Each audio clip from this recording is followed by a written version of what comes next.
Assalamu alaikum wa rahmatullahi wa barakatuhu. Welcome back to the Firmly Rooted podcast, where we explore the young Muslim experience. I'm your host Hamza, a student myself in Manchester, UK. Today, we're joined by Iqbal Nasim, who was once in the investment banking big leagues, who gave it all up, in his own words, to serve completely in the service of God's cause. He's now a full-time educator, speaker, writer, mentor, advisor, and even a poet when inspiration strikes. Iqbal, welcome. Thank you very much. How are you? I'm good, thank you. Yes, good to be here. So, what are we here to discuss? Big things, vision, direction, decisions. What should we base our direction from? What factors are we looking at? What should we prioritize? These are all things that you have a lot of experience in, you love educating about, and something that university students will be facing extensively through their university experience, even before they start university, and then after university as well, when they join the working force. And through that kind of experience, they grow, they mature, but then they also have to make loads of pivotal decisions. And you yourself have made lots of really interesting, potentially atypical, some would say, decisions, and that might be a reflection of your values and what you decide to base your decisions off. So in a nutshell, this is a episode about decisions. Mm-hmm. So tell me, Iqbal, what should a young Muslim be basing their decisions off? So in our sort of private chat before we began, you mentioned about the fact that I mention death a lot, basically, in my sort of narrative, and that shouldn't obviously be too unusual. And so the starting point, really, I think, is for a person, regardless of their age, to acknowledge the universal kind of truth, and the one thing that everybody kind of agrees on is that this earthly existence is extremely temporary, and regardless of whether you are 18 or 80, actually the difference between where you are right now and the end isn't that significant. And as we know, there are many verses in the Quran, in the final revelation, with regards to the fact that once people are in the hereafter, in the afterlife, when they reflect back on this life, they will consider it to be a morning or an evening or a day or some days. And there is one particular verse in the 16th chapter where God says that the matter of the hour, meaning the final hour when people will come to account, is like the blinking of an eye, or even closer. So the quickest possible or the shortest possible distance between where we are now and that moment. And yes, I totally appreciate and understand that it seems like a long way away, but that's part of the illusory nature sort of life. So why am I mentioning that as a broad framework? Because what we want to do is make decisions fundamentally on the basis that once we are in that reality, the otherworldly reality, that essentially we minimize regret. It's a regret minimization sort of framework or approach, let's say, and we maximize the possibility of divine approval and acceptance. Now, we all believe in God on the last day. I presume everybody who is watching or listening to this believes in that. But of course, when we say believe in these things today, it kind of means a different thing to what it used to mean or what it is supposed to mean, or how we're supposed to interpret it and read it, in scripture. Because when we say nowadays in our culture, I believe in God on the last day, it kind of just simply means that I acknowledge the existence of a creator, and the fact that there will be this thing called the Day of Judgment. However, true belief is to allow the implications of those facts to then filter into every aspect of your life. So what a young person wants to be able to be confident about or feel within themselves is that as they're making their decision about what to study at university, what job or career they want to pursue, who to marry, where to live, what constitutes kind of meaningful kind of endeavors in life, then a young person or any person just wants to be able to feel, and I kind of say it this way, that at any one point in time, you want to be able to almost look up and say, whatever I'm doing this for you right now. And if you can do that, then I think you're in a good place, because that would suggest that there is an alignment or a coherence, between where you are right now and where you inevitably will end up. Interesting. And do you take that perspective in everything you do at the moment? Well, I certainly try to take that perspective when it comes to like making, as you sort of described, those sort of bigger decisions Yeah. around, you know, these sort of directional sort of decisions, let's say. Yeah. Of course, to maintain that level of perspective at the micro level for every detail of how we conduct ourselves, how we engage, with our Lord, how we maintain a remembrance of Him throughout all of the various activities, Yeah. and to keep on top of our kind of sincerity and stuff. Obviously, that remains, I mean, that's an existential challenge Yeah. for everybody. Yeah. So I'd like to I'd like to say that I try in that respect, but absolutely acknowledge also within that, as I'm quite open about as well, like that I've definitely made what I think are sort of big mistakes, big errors, done things that I'm ashamed of. Like all of those realities are there. So I'm not here coming to present myself as somebody who has, perfected the art of living. Yeah. However, I do believe that these initial things that I said at the beginning I think they're undeniably true as principles to which to aspire, basically. Yes. Yes. And did you always have these principles, let's say back when you were 18, 19, 20, 21? Yeah, I think I was certainly like, I think in vague ways I was thinking about these kinds Yeah. of things. I think over time, obviously with the experience and everything, it becomes more refined, and Yeah. I think I'm able to speak about it in a more maybe helpful way to others than I was able to sort of speak to myself about at that time. Yeah. So through the university period, like I felt strongly this idea that I wanted, this idea of wanting to do something meaningful. And for me, you see, for me personally, like I just feel very strongly about the fact that, if this idea of intrinsic motivation, let's say, Yeah. okay, so the idea that, money does not motivate me, acknowledgement does not motivate me, but the fact that I'm enjoying and feeling fulfilled by the thing that I'm involved in, regardless of any external kind of, factor or, reward or whatever, to me, that is critically kind of important. So, like, I stopped doing fast, something that I can't justify based on my own experience of it. Right. Whereas, of course, many people live entire lives where they are constantly fulfilling someone else's kind of expectations, societal, or fulfilling some external thing where they've lost a sense of actually who they are. Yeah. And you maybe, I can't remember now the author, but there's this book that was written by somebody about like the top regrets of the dying or something, or maybe top 5 regrets of the dying, if I'm not mistaken. By a nurse, I think. Yeah, I exactly. think it was, Yeah. Bronnie something, I think maybe. Anyway, but I think right up there at the top was something about the fact that the dying people commonly would report that I wished I lived a life which was truer to myself. Yeah. Yeah, and I think that part of that can sound like in a kind of secular framework, like, that sounds like it's a bit selfish or thing, but I actually think that from our perspective as believers, it's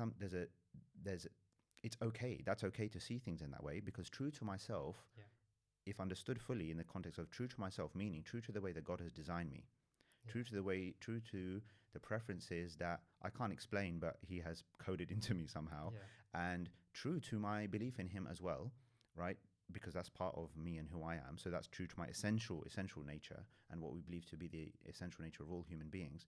That, yeah, like you just want to, like, that's what I said earlier. It's like you want to be able to look up and say at any point in time, I'm here and I'm doing what I'm doing for you right now. And you want to be able to like say that, okay, the thing that I'm in right now, like I want to be here. Like me just sitting here right now talking to you, there is no, I just want to be here, and I'm happy in the sight of God that I'm here. Yeah.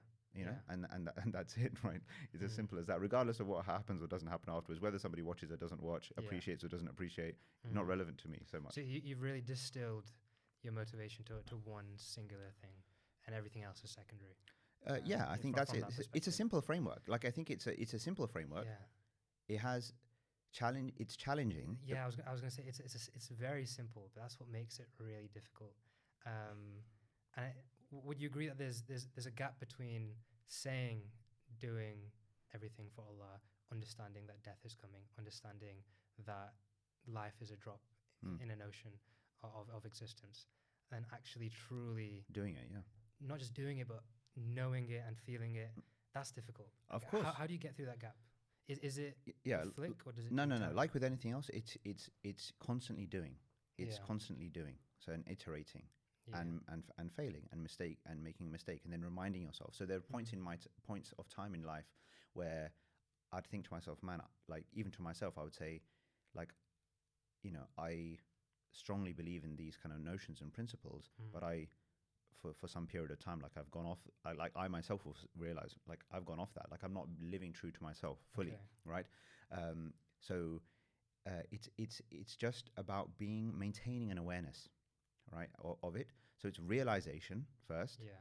and then to keep um, following through on those intuitions that are informed by this perspective, even if they seem difficult, Yeah. even seemingly impossible. Yeah. When you start to do that, see, this is the thing, because this is life. I mean, to me, this is what life is. Okay, it's like you realize a principle, and then what God wants from us then is to prove ourselves to Him, to prove that He is the only one Yeah. to whom we are devoted. So this is just la ilaha illallah, basically. Yeah. I mean, that's what we're trying to do here.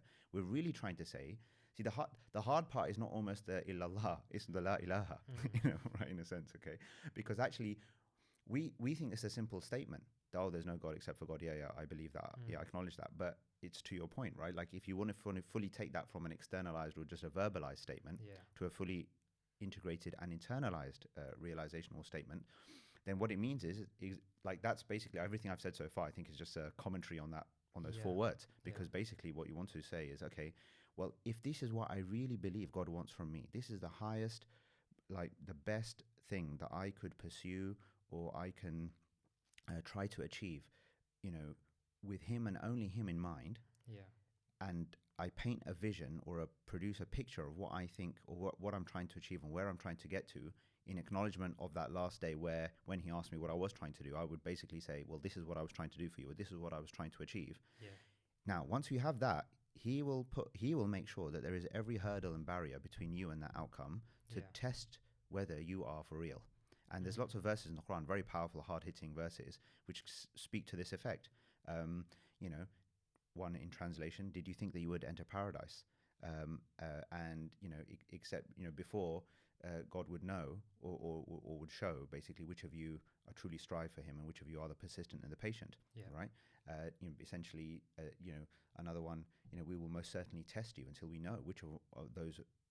Which amongst you are those who are the strivers and the persistent, and we will test your assertions. Testing your assertions can mean that, well, you say there's one God and you say all of these things, but then, okay, so prove it, basically. So this is what it is. I think so. How to get good at it, as with anything else, is to do it. Yeah. Now, I'll give you just one quick example. Like many of us, we make our decisions because of fear of lack of resources. Right, as in a fear of, I don't know where my income is going to come from. I don't know where that's going to come from. So basically, I'll just do it. I'll do whatever. So that is very high up in our mind. That's understandable. But someone needs to know. Okay, what are they? The dream is typically a different path from the one that guarantees you financial security. It's not always the case, but it's typically the case. Meaning, your ideal of what you want to really achieve, if you're just purely thinking with God in mind, will probably take you down partly a pathway of financial uncertainty relative to a, you might just say, a more kind of mundane or typical kind of pathway. Yeah. Okay, but once you have tasted or experienced, the first time, the second time, this verse about the, whoever is mindful of God, then He will provide for them from where they don't expect. Yeah. Right. Then the third and fourth, fifth time, then you don't worry about that anymore, because you develop a kind of relationship where you just have that confidence because, well, he showed you. So if He is your employer, capital E, right, and you work for Him, then just as then essentially, is He going to pay you on time, essentially, right? Yeah. And you just have to have that confidence, or pay you in a way that he thinks that you need. And I don't know, like for me, definitely, like that on that point, I have experienced that many times. I was just going to say, the way you're saying it and your facial expressions tell me that you have experienced that firsthand. Yeah, absolutely. Tell me what was going through your head when you experienced that. More specifically, when you went from a very financially stable, even kind of flourishing environment of investment banking, and then you changed course into the National Zakat Foundation, which is a very different. Did you have that uncertainty? Was that an uncertain absolutely, time period? And so I'll explain. How did you tackle that? Yeah. I'll explain it because it's funny, because different podcasts that I've been on, of late, they often, I hope you don't do this like everybody else, but they basically thumbnail everything around this particular story. Yeah. But then they kind of, it's like it's like the kind of the story that becomes like almost a myth at some point because the facts are kind Cool, of cool. slightly. Rayan, Sli- we are not putting that in the podcast, in the thumbnail. no, the facts get slightly changed, right? So basically, but this is what it was. So um, I started in that sort of career path around 2000, and it was 2006, and I left 2011. Okay, so it was a relatively short period of time. So I was like 27 or so when I left. But I had been doing very well for myself. So basically, by the time I was 27, like my basic salary was 130,000 pounds, and at that point in time, I had a guaranteed bonus. So this is like post the kind of the financial crisis and stuff. It was pretty unheard of to have a guaranteed bonus, right, in investment banking. Like typically it would be obviously based on something. But not only that, it wasn't just a 1 year guarantee, it was a 2 year guarantee, which is even more unheard of, right? So essentially I had at this point in 2011, I had signed a contract which basically said if you stick around for the next 2 years, the total compensation in that time basically would equate to around $1 million, right? Because it was like 130 grand base salary plus another 250 grand per annum, bonus or whatever. So it was a lot, right? So that was at that point in time. But in 2010, I had already kind of like this itch was kind of within me that this isn't like what I'm doing right now. Like I don't want to be doing this basically. Yeah. So it was like, so my decision making process was like I've been saying, if I take money out of the equation, is this how I want to spend my time, my life? Is this the best that I can do for my Lord, right? Yeah. And so it wasn't that I felt that there was anything wrong with what I was doing necessarily at that time, like from a permissibility standpoint, but I just didn't feel like this is the best that I can do, and I wanted to say, okay, well, how can I do the very best thing?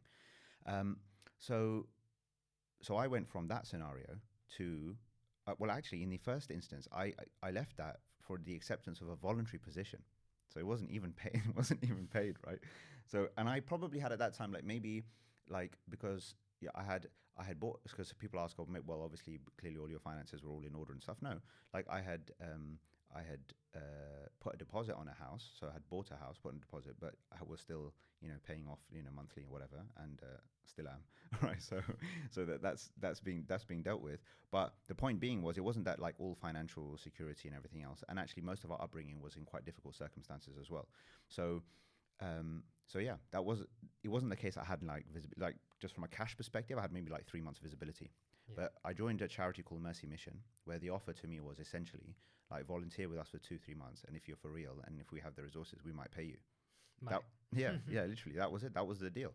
So, but to me at that point in time, that seemed like a great deal, right? Why was that? Because I felt the people I'm coming in to work with and the purpose for this work is something that like ticked all the boxes that I've been speaking about so far. Yeah. So, and then only towards the end of that year did the National Zakat Foundation opportunity come up. Like it wasn't something that I joined for directly. I had joined the broader work of Mercy Mission, but then National Zakat Foundation was one of the projects of Mercy Mission. And only from the end of that year then was I then paid like a salary of, I don't know, like it was started around I think 50,000 or something. But then over the next 10 years, my salary was never beyond 59,000. It was always between 50,000 and 59,000, right? And that's partly because I always kept it to the absolute minimum, meaning I even took salary cuts in some years because I just didn't want to take any more than I felt was needed just to get along. And I'm not saying that everybody should go and do that. That was just my approach. And actually, none of what I'm saying actually are necessarily prescriptions. They're not, right? I'm just sharing my view and my approach.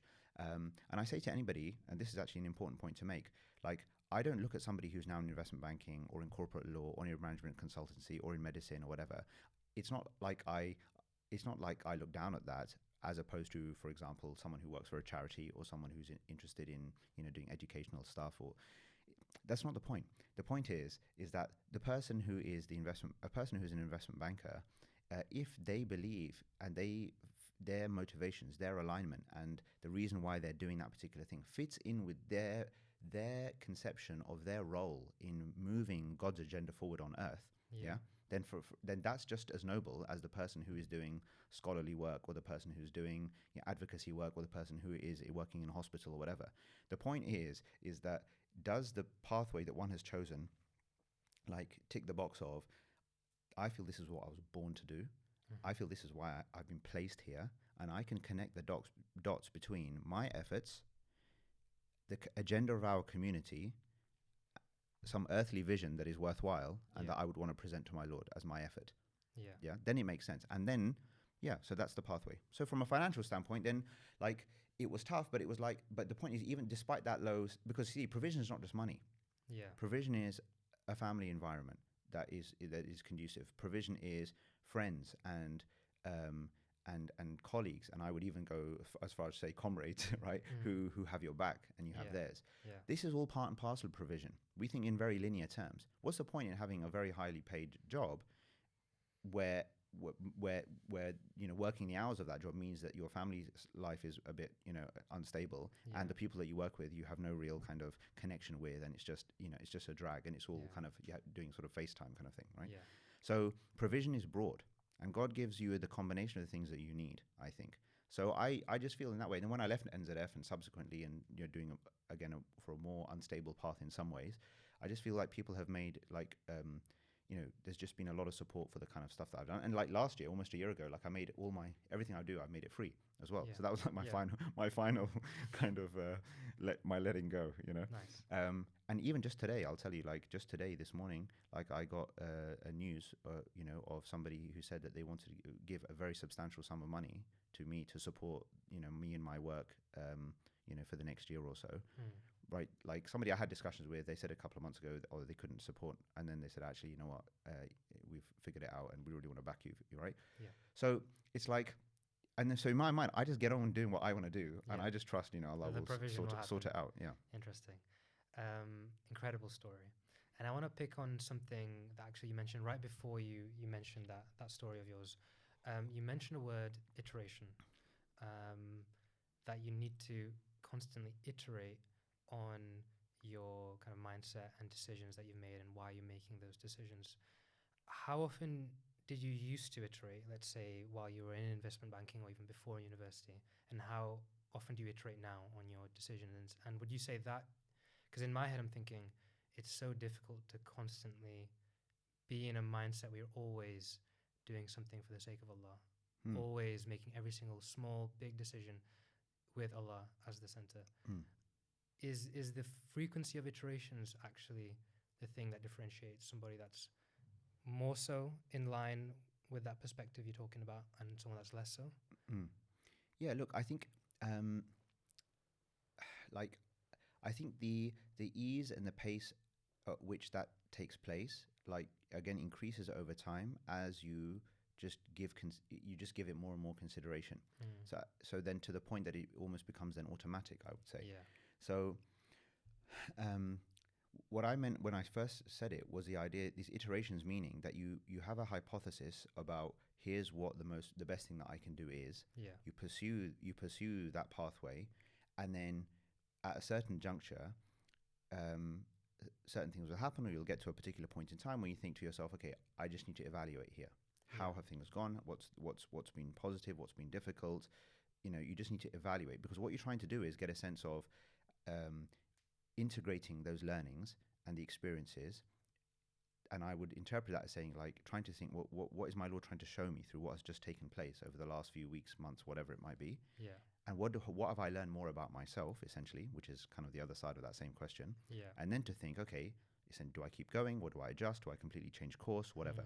So that's what I meant by these kind of junctures of iteration. So an example in my case would be that when I went from, like, I was running the National Zakat Foundation for 10 years as a CEO, and then I left that because I wanted to focus on the teaching aspect, the educational aspect.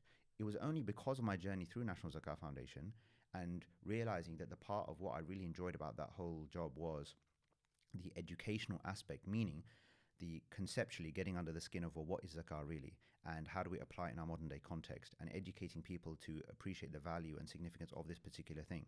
That was, to me, the most enjoyable aspect of the whole thing. That now, that's not better or worse than anything else, because for somebody else it might be the marketing, for somebody else it might be the fundraising, for somebody else it might be the actual dealing with the applicants and providing that support directly to them, right? The different functions of the organization.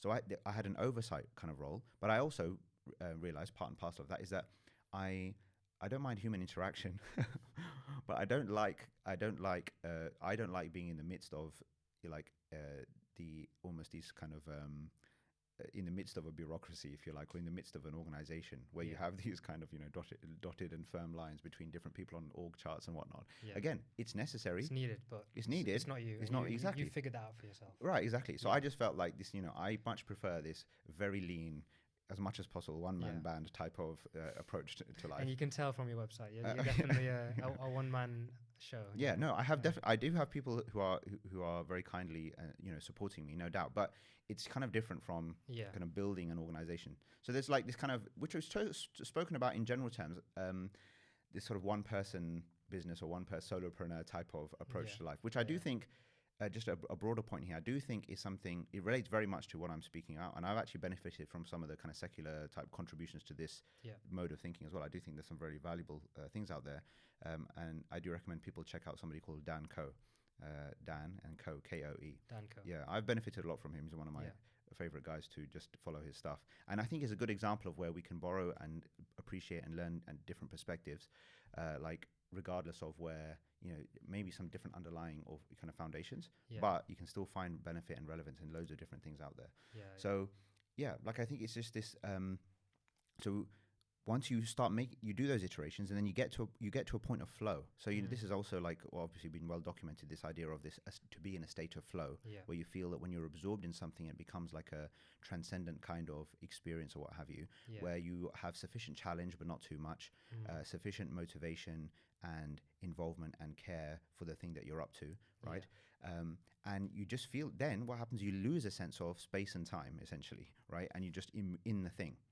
That to me, there's something there about what happens there where you're it's like, your fears are suspended, even in a way your hopes are suspended, right? You're just in the moment. Yeah. And there's something clearly, to my mind, like aligned about that state. Yeah. You're just doing the work. Yeah, you're doing it, and you're just fully in it. But it's not just you're doing the work; you become the work. Yeah. The work becomes you, Yeah. right? It's like this, like it's the artistic or creative thing that takes place. Yeah. And again, it could be a lawyer, it could be an engineer, it could be I mean, I don't know how any lawyer ever achieves this state in doing their law, but I know that some people do. Yeah, but for me, I can't understand it, right? But but the point being is, it's like, are you at your cutting creative edge? And I don't know, like, this is not something which is maybe commonly said or known, but I personally believe that we owe it to God to be at the edge of our creativity. People don't think there's this idea of the qualities or the attributes of Allah obviously reflecting through us, but sometimes we don't think about the fact that Him as a creator and as creative, Yeah. right? And the fact that it is part and parcel of being close to Him to be at the edge of your creative contribution. Yeah. Yeah, I really believe that. Do the thing you're best at. Yeah, do the thing you're best at, do the thing that you love in a way that serves Him, and that is truly living then as a believer. Yeah. And going back to the idea of iterating, making a decision based on that, getting into flow state. I've had a similar experience when making a big decision. For context, I'm a medical student. Yeah. I founded a company around kind of like medical education, actually right before I joined medical school. Okay. I had my A-levels cancelled. We had time. Some of my friends, we decided to make this company. I was at this company as a founder for 4 years, or almost 4 years. And around the 6-month mark, right before I left, like you said, I iterated. I figured out that the company was going in a direction which was fine. It's still doing great. But it didn't align with my goals, with my values, with my perspective. And that's fine for a company to do, but it's a whole different story when you're the founder and you have to wear what the company is doing as your full identity. And I had this kind of clash with my identity and the identity of the company. And I knew this like 6 months before I left. But it was 6 months before I left and I didn't do anything. And it took me 6 months. It took a month of istikhara straight every single day for a month for me to then finally make that decision. So I think there's one thing, it's difficult to stop and recognize and figure out what is the right decision and then actually committing to that decision as well, for whatever reason, be that stability, is this company is on the edge of hitting it big, I'm about to leave, what am I going to do with the rest of my time? But yeah, there's decision and there's action as well. Action is difficult. It is, but that's, action is life. And at the end of the day, of course, many, if not most, but many of the verses around that talk about the reward and paradise, they often say bima kuntum ta'malun, bima kuntum ta'malun, because of what you did, because of what you did. And even though there is this also notion that the deeds in and of themselves are not the things that gets us in, meaning it's not the things in and of themselves, but it's what they represent essentially, and what they represent is a kind of attitude that then earns God's compassion, if you like, and that's what kind of draws us through. But that's the idea. I mean, one thing came to mind when you were just mentioning what you were mentioning, and this idea of trying to come closer and closer to states of flow. And I mentioned, okay, like you become the work and the work becomes you, right? And a writer, for example, sometimes because I write a weekly sort of newsletter, and sometimes when I'm writing, when I'm in the flow of that writing, like it literally like I don't know who's writing anymore, basically. And it is this kind of idea where you feel like then you really experience this notion as though like the divine kind of involvement and your involvement almost become like almost synchronous or synonymous. You feel it in that way. So it's like, like you feel God is writing through me. Like I'm not actually doing anything. It's like your own faculties have almost kind of like suspended almost. There's this, the idea which is mentioned in the, for example, in the Quran, you have this notion or this idea, which is sort of this mysterious phrase. It was addressing the Prophet, peace be upon him, in the context of one of the battles. It says, وَمَا رَمَيْتَ إِذْ رَمَيْتَ وَلَكِنَّ اللَّهَ رَمَى. Okay, he at one point he picked up some sand and he threw it towards the enemy, right? And this basically started off a whole series of situations where eventually the believers in that context, became sort of successful or victorious. And what did God say here? He says, you didn't throw when you threw, but God threw. But you did throw, but you didn't throw. He threw. Right? Do you see? So it's like that. And then the famous narration about the fact that as a person comes closer and closer to their Lord, then I become the eyes with which he sees. I mean, what is that? The point being is, what does that mean? It means your perspective and his perspective, right, become aligned. So the idea is to take a God's eye view on things, to try to synchronize yourself so closely as much as you can, such that the way you're seeing things and the perspective that you have on a matter isn't far off, or maybe is completely aligned with the way he sees it. And so the idea is that everything becomes in sync. And that's definitely definitely a high standard, and it's a difficult one to maintain constantly, of course. But in moments when you have had those experiences, at least like where you're trying to get back to, at least, And going right back to the very first things you said when this episode started was regret minimization. And if you are making decisions with that God eye view, even if that decision results in a bad result, let's say you've not got a job anymore, you're not making money, you're financially unstable now because of that decision, can you really have regret if you made that decision with that God's eye view? Look, the thing is this, is that people, when you come down to the specifics of it, it's like, look, there's regret minimization, and the other way to look at it is in terms of, contentment maximization, let's say. I'm not putting forward this pathway, or that I'm saying that, like, I'm not saying that if you follow this route, that this is necessarily a pathway of like, poverty and difficulty, right? As opposed to, a pathway of certainty and whatever. Because frankly speaking, like, which pathway in life actually has, certainty, is free of its drama, whatever, right? There's one, someone I follow sometimes, he mentions this idea that, life is suffering. You just need to choose what it's worth suffering for, right? Either way, it's going to be a drama. It's going to be a difficulty. So why suffer for the mundane aspects of this world, right? I mean, it's obviously, we know, I mean, whether it's a celebrity, whether it's someone of some sort of material kind of success or fame or wealth, or, successful in their business or whatever. I mean, it doesn't matter what, right? But the point being is everything involves effort and difficulty and struggle and dealing with people and dealing with yourself and, all of this stuff, right? And all the anxieties and fears and regrets. And so it's all there anyway. All I'm saying is that, like, to the extent I feel that it's helpful to have this kind of perspective of the material kind of stuff, in a way, is set, and I just need to find myself within it. And there's that narration about the fact that, whoever pursues or gives preference to this life over the next, then, God places poverty before their eyes. Meaning, doesn't mean they're poor. It's a very particular phrase. It means that they always see poverty ahead of them. They always see lack. So they could be a multimillionaire, but they're making their decisions today because of the fear of lack tomorrow. Yeah. Yeah. Or the fear of loss tomorrow. The fear of loss is a major motivator for most people, even though it's so ingrained. In fact, you don't even sometimes know that that's actually what's motivating you. It's just fear, right? And then he says they will scatter their affairs, and they will only get from this world what was written for them anyway.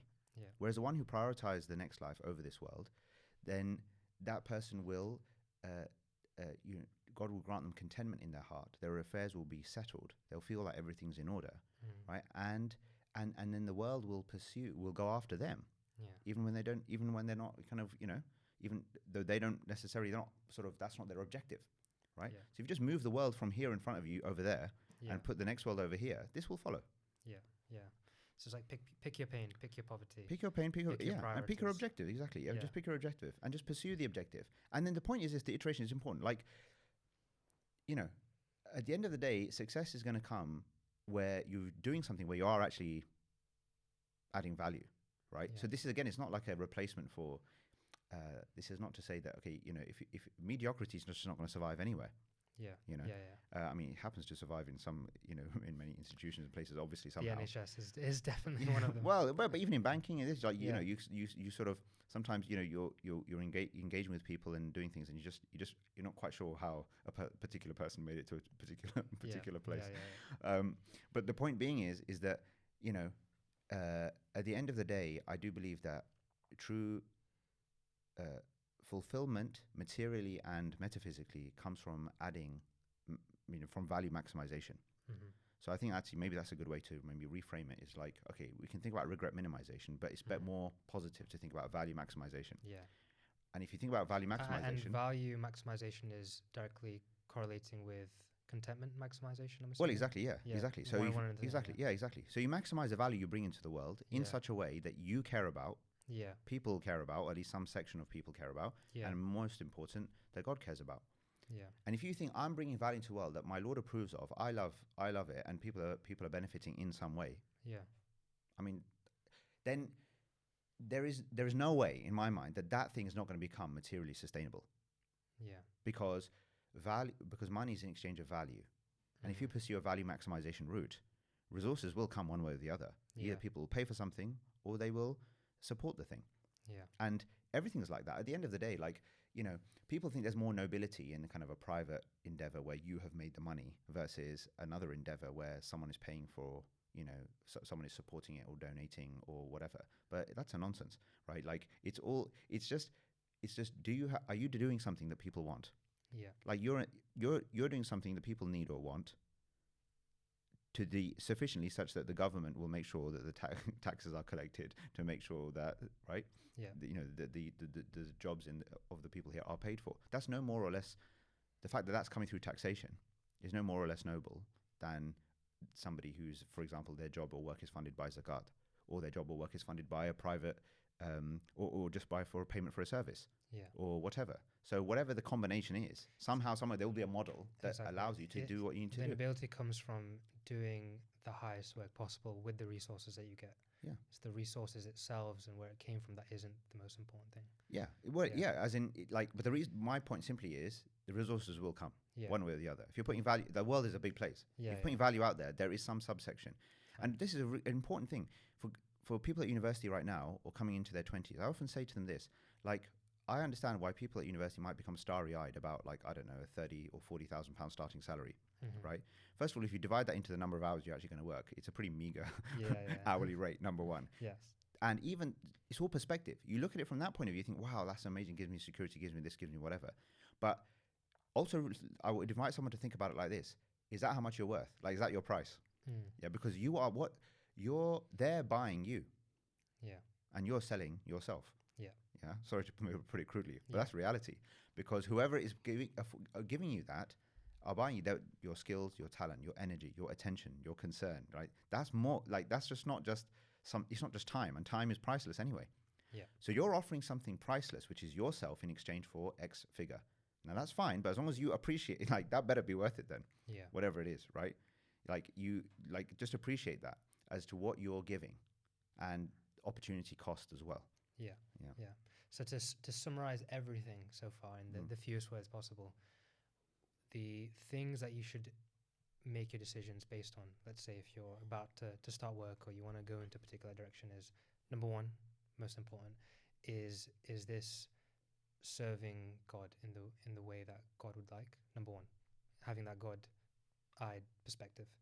Number two is this serving, number one, value, and number two, the kind of value that I want to serve? Because that's important, right?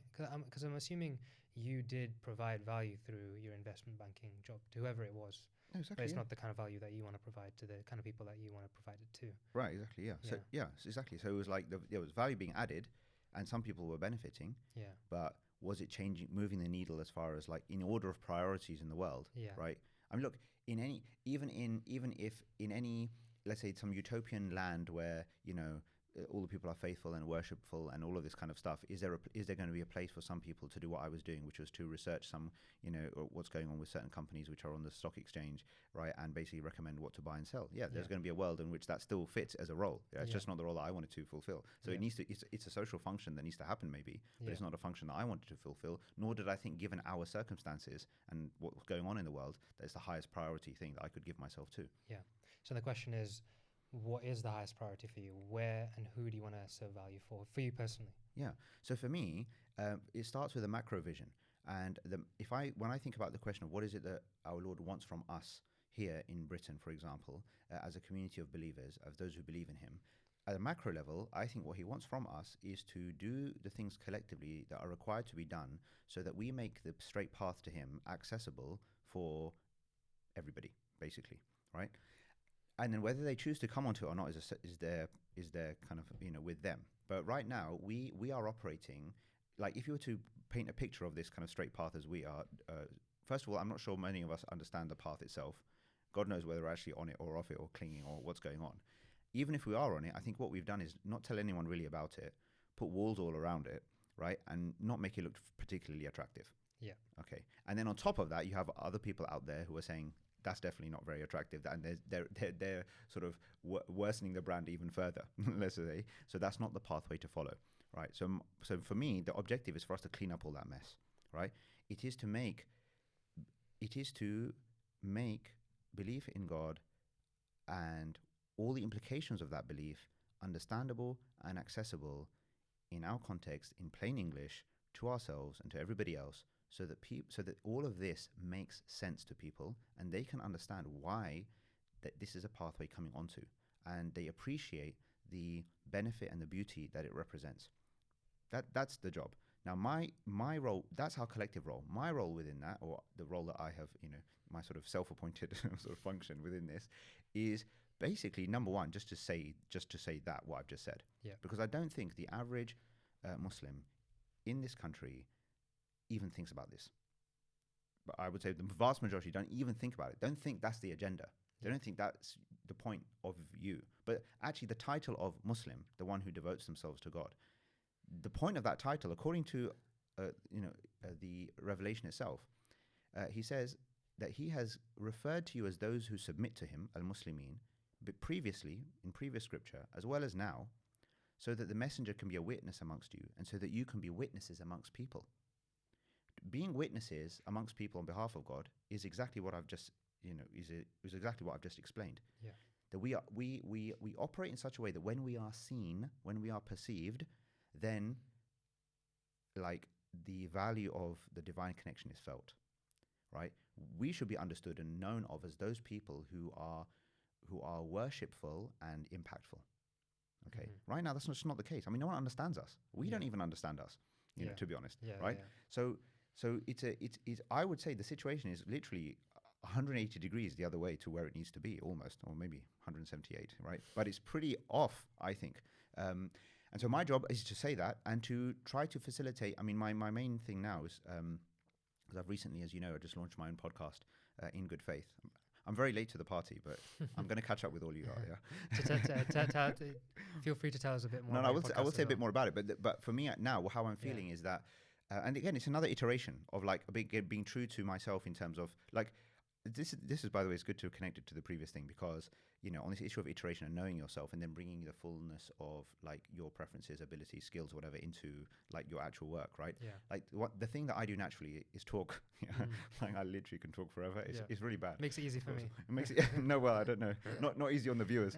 But the point being is that like so then what, and then best maybe come across in person, whether it's one-to-one like this or in a group or whatever. So then, okay, fine, it led to this kind of podcast thing. But anyway, we'll get into that specifically. But the point being is what the point of that now, and it's literally just on, at the time of this recording anyway, like we've already just done one episode, okay?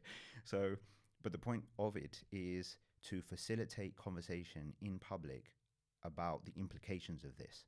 Yeah. Right? So all these questions around like, what does it mean to say something is Islamic?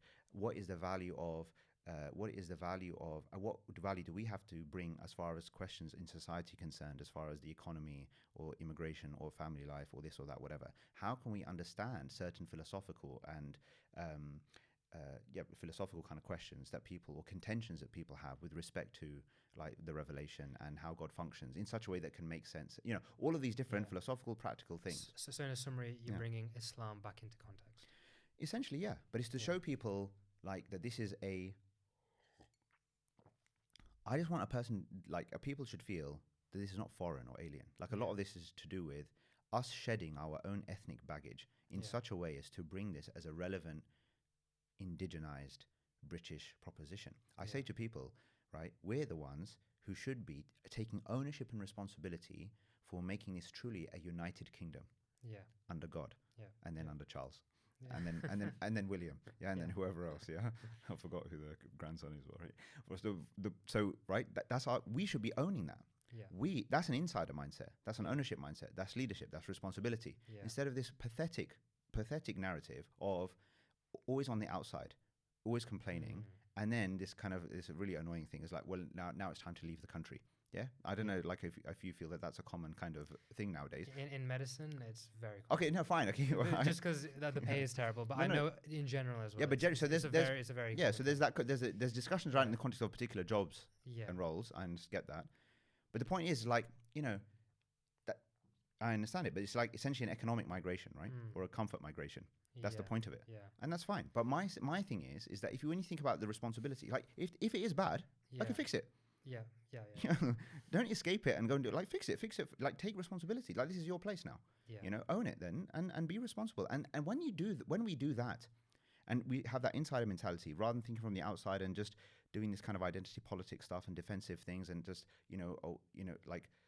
please don't harm us or please don't thing us like that. I'm not saying that the justice or social justice components of the narrative aren't things that we need to be talking about. Yeah. But they shouldn't. They're not the thing that we should be talking about. They're not up front and center. Not the agenda is just to be tolerated, right? The agenda is to, again, add value and show, that how we have value to add. So I think that's the mindset shift that needs to be taken. Okay, so bring that into the decision chain as well. Okay, 100%.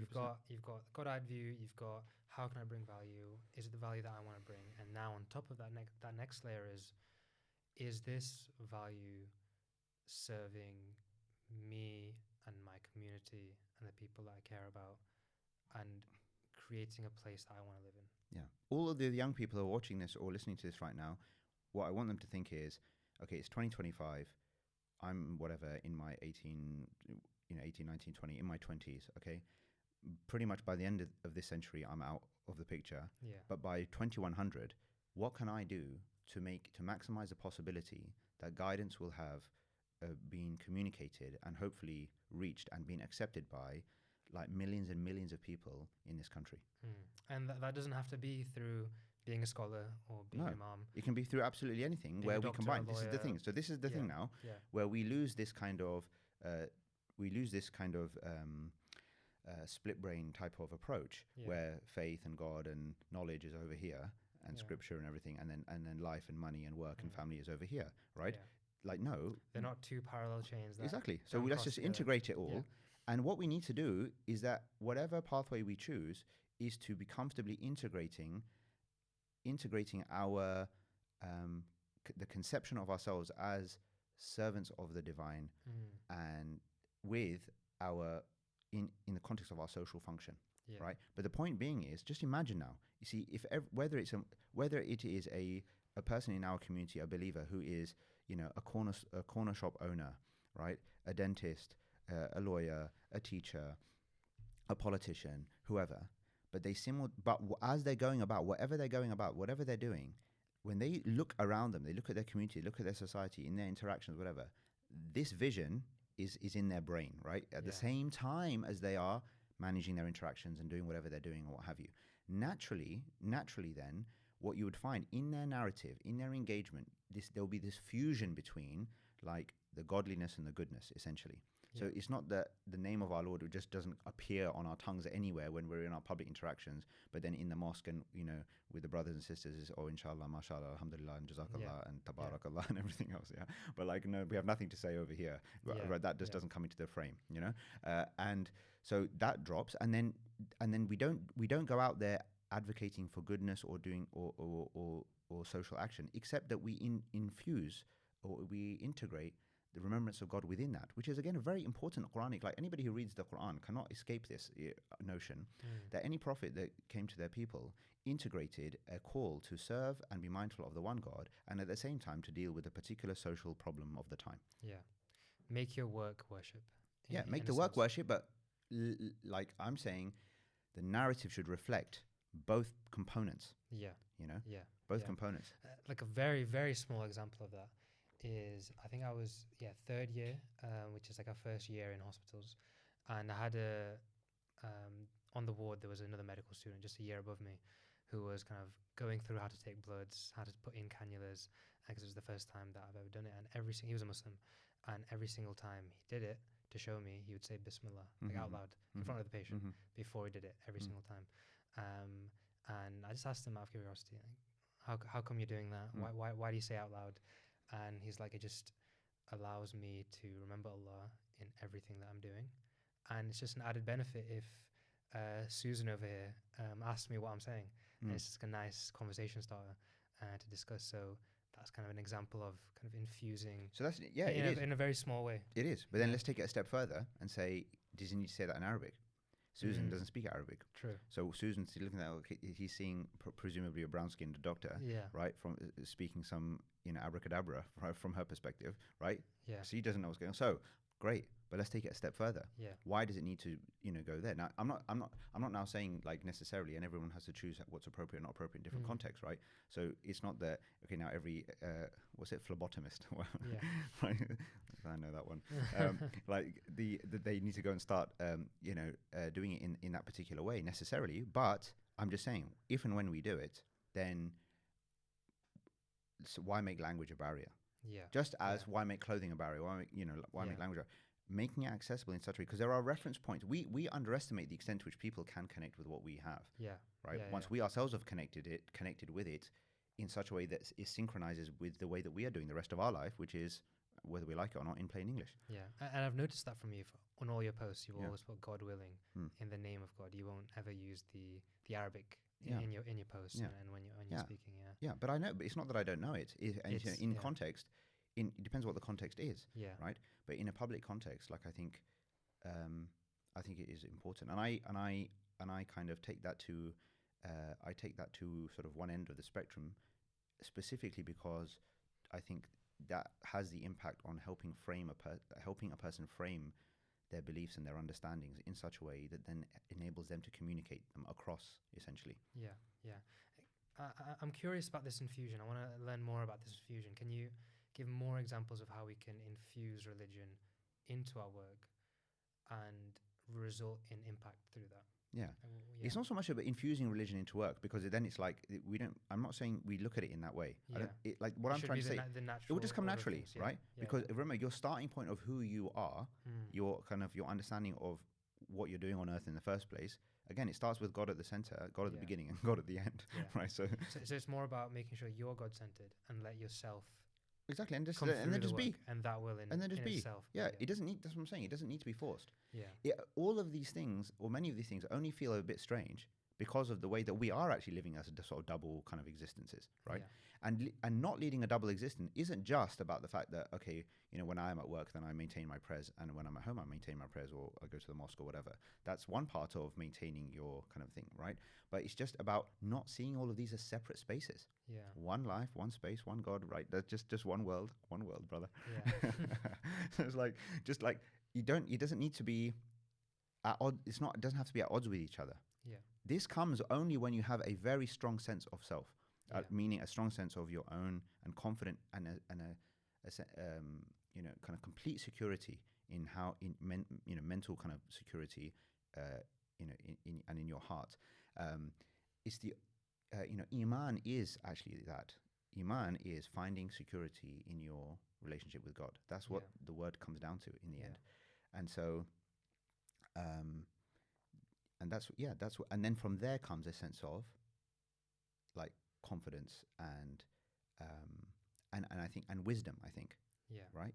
And wisdom also comes obviously through iterations, through experimentations and everything else, as we discussed earlier. You're not always going to get it right first time, but you'll know what to say, when to say, how to say, right? Yeah. And through the experience of doing this, it will make a big, I think this will make a big difference. And again, it's part and parcel of like the enhancing, let's say, the brand of belief out there.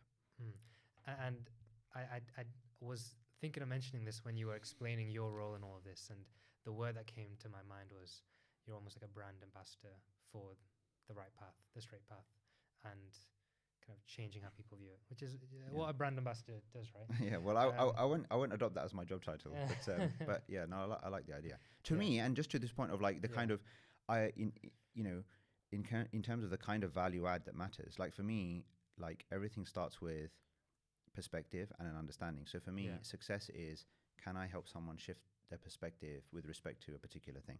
Whether that is, oh, by the way, have you thought about your salah and how you're doing that? And then they realize, oh my God, yeah, like I've been doing it like this. It doesn't make any sense. Oh, actually, I need to really be thinking about that. Or, oh, we've been doing our zakah this way for so many years. Oh yeah, but actually, maybe there's a different way. But not just because someone said so, but I think a big part of a really important thing for me is to always take things down to the first principles, take it down back to the basics, foundations, because part and parcel of educating the community and people is for people to understand why they're doing things. Yeah. You know, there's a big ignorance in our community around things. So even when there's a lot of outward action, there's a lot of ignorance as to like the significance, the symbolism, the actual depth and meaning of the things that are taking place and happening. And without that, like things are lost, and that's why sometimes it can be very shallow or brittle, like, you know, our sort of structures. And this also goes to the point about numbers not being the main thing in the end. You know, we know it anyway now. We don't even need to quote any chapter or verse to kind of to tell us, because we know the fact that we can be, you know, 1 billion plus or whatever, close to 2 billion strong around the world, but you can still be incredibly weak. Yeah. And so the outward label of Muslim, the outward manifestation of certain things, is insufficient as an indicator of your actual situation, your capabilities, your connection, your power, your potential to have effect. So I think it's really important to go deep, essentially. Nice. And let's touch on that aspect of, there's loads of Muslims, 2 billion. There's millions of Muslims in the UK, and we don't have the impact that we should have, considering those numbers. How can we? And you mentioned Zakat as well, and I know you were doing Zakat consultations in Ramadan. You still do. Like, what role does that play in all of this, and making sure that we're strong as an ummah, and that we can grow roots within the UK to create something that we want to see in 2100 or whenever it is. Yeah, well, the best way to understand zakah is simply to appreciate it in the context of this broader like vision that I spoke of. If the prophetic mission at any one point in time was to essentially facilitate guidance and help faith flourish in their society, the main way to keep the community on track with that agenda was salah, and the main way to resource the agenda was zakah. It's really as simple as that. The point of zakah is a funding mechanism for this agenda. Any other explanation of it, to my mind now, makes absolutely no sense. Right? You cannot say the point of zakah is poverty alleviation and leave it there. You can't say the point of zakah is wealth purification and leave it there. You can't just say the point of zakah is to fulfill the obligation and leave it there. These are all components and aspects. But if you left there, they miss out the actual essential point, right? And the essential point, the only one that makes sense, especially when you appreciate salah and zakah mentioned in the context of all the prophets, right? They're not new things, right? It's part and parcel of the tradition of Abraham and then subsequent prophets mentioned in the context of Moses, Jesus, all of the different prophets in the Quran. So the point is that you bear witness to God. You realize your social function as a community of believers is to facilitate God's agenda on earth. Mission is at the beginning. It's not just this extra thing if I get round to it once I have time. That's like part and parcel of your service to the king that you have acknowledged. It's not like, okay, I know you're there. Let me just get on with a few things. And when I'm ready, I'll come back to do the thing you want me to do. No, the group now needs to represent. That ambassadorial thing, again, it's not just an extra. It's integral. As with any agenda on earth, it requires a vision. It requires people to give their time, right, and their energy and their intellect and whatever, and their effort. And guess what? It requires money. It is God's resourcing mechanism for the thing. In that context, you need to take care of welfare considerations within the community, because if you don't, and people are left wallowing in their misery, their material misery, then how are you going to pursue this noble agenda? How can they elevate themselves to higher degrees of fulfillment and potential in this life or the next? That's the point. Why do you help the poor person? Not because I feel sorry for them, not because out of some humanitarian or secular whatever, right? It is like the same kind of intentionality as a government has with its welfare budget. The government or whatever they make the decisions around the welfare budget, they're not doing that because of the individual kind of personal humanitarian kind of emotional connection to this person who's in difficulty, right? Okay, that's part of it. I'm not saying we shouldn't have that as part and parcel of our being, but that's not the point here, right? So it's best to think of it as a faith tax. So it allows them to then contribute to the mission itself. Well, exactly, because in this country, if let's say tomorrow all welfare stopped, what's going to happen on the streets? That's it.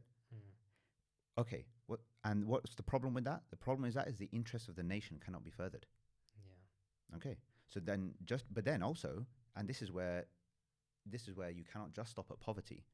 It doesn't make sense if zakat is for this broader mission. The only thing, a critical thing, is the welfare considerations, individual welfare considerations. But what's also critical to appreciate is the needs that you have as a collective. And there are categories of zakat that speak to the idea of, frankly, this idea of doing what needs to be done to enhance the brand of Islam with ta'liful qulub. Literally means winning hearts or bringing hearts together. Fi sabilillah, to support the people who require resourcing on behalf of the group in order to actually further God's cause in a way that's relevant in the context. And of course, the amilin, the administrators of zakah, to make sure this whole thing functions as a mechanism. So the point being is that's the way to appreciate it and understand it. Obviously, it's a longer and a different discussion to have it then. Okay, now what in terms of But anyway, most people are watching this. They're students. They're poor and they don't have any money. And they're not, something to but something to think about in the future in terms years. of what's the point of this. But now there is a picture. So that's why my stuff is about prayer, giving, leadership, which is this idea, or actually, leadership for me is essentially first pillar taken to its full extent, right? And all in the context of revelation. Amazing. Iqbal, we have a few more minutes, and I did actually want to mention the last day leader course that you do, and one of the things you say on the course title description is that it's for people that want to know what God wants from you, what the world needs, what you love, what you're good at, and what can sustain you. And I think that's an encapsulation of what you've been talking about today in this episode. So if any of this did resonate with you, if you want to learn more, then I think the Last Day Leader course would be an amazing thing to think about joining. And then tell us, Iqbal, about this podcast, In Good Faith. What is it all about? And you mentioned it. I mentioned it briefly, already, No, so the idea is, as I said, the idea is to explore the God-centered life, what that means for us as individuals, what it means as a society level. And really what I'm interested in doing is exploring or having the kind of conversations with people to explore openly, like what are the implications of, and the possibilities really, of a God-centered society. Right? What does that look like? Like, to me, that's quite exciting. Like, in a historical context, right, it's like, the faith or the pure faith of and pure monotheism, as we understand it, has never existed in this land, right? In a way that has flourished in all different parts of the world. Okay, and maybe we're at an inflection point where in this century, either it's going to all peter out down to zero, or it's going to hang around where it is but be hollow, or it's actually going to get somewhere. And I'm in the sort of getting somewhere business. And so as far as I'm concerned, this podcast is about sort of discussing, like having the discussion with people to invite them to think about that end goal, and then to think about, okay, like their own work, their ideas, their sort of just their thoughts and reflections, and to kind of, but now the idea, these things I've been talking about, speaking about for a long time, in a relatively private type of setting, but now the idea is to kind of open up these conversations, because I think that's how the social kind of or the culture hopefully will change, where these are then the discussions that end up happening, at home in the kitchen, in our workplaces with our friends.